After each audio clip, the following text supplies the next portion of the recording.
last thought for the week, we focused upon how we lead the church into effective community engagement. And one of the things we talked about was the fact that we tend to focus on our weaknesses when really we ought to lead the church into its strengths. We ought to help it to actually engage with its successes. Now, if that's true of the church, then how much more must it be true for us as the church leader?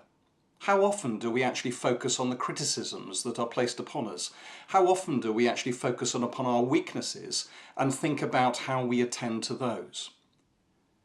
One of the things that really struck me when I was at the theological college is that so often in the training that I received, they were trying to help me to actually become a general practitioner, a GP if you like, to actually focus on being good at almost everything, to have some experience of every aspect and dynamic that goes on in the leading of a church. Now, in many respects, that was the right thing to do, a right way to actually do my training. But what it left me with was a feeling that I had to be able to focus on everything that was going on in the life of the church. It didn't encourage me to recognise that rather than being a generalist, I was called to be a specialist. I was called to exercise the ministry that God had placed in my heart to follow the vision, to pursue His calling. Do you know, when we do that, when we actually say, well, what does God want me to do? What has He called me to be? Then what we actually do is we allow other people to assume the roles that God has called them to do. We allow the gaps, the weaknesses to open up in order that we might encourage other people to move in. And so these days I tend to actually recognise myself as a specialist. I do the things that God has called me to and gifted me for. One of which is to encourage others to find their true calling and to find their true meaning and to exercise their own specialist ministry. I guess in a way that's what Ephesians chapter 4 is all about when it says God gave some to be apostles and prophets, pastors and teachers. Not for their own sake, but to equip God's people for works of service that they're called to do.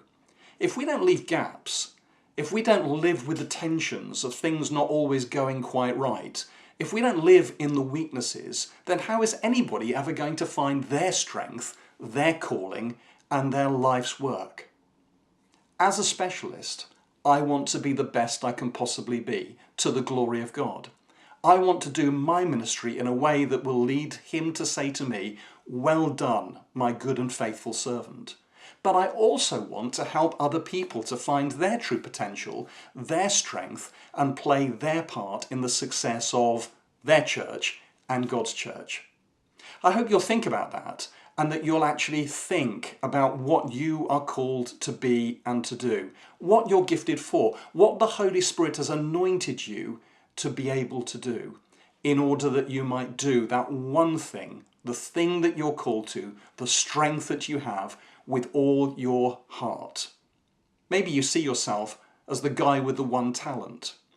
The thing that always strikes me about that particular story is that he wasn't condemned for having failed, he was condemned for never having tried. Don't allow the paralysis of analysis, the focus upon your weaknesses, the criticisms that come to prevent you from doing what God has called you to do.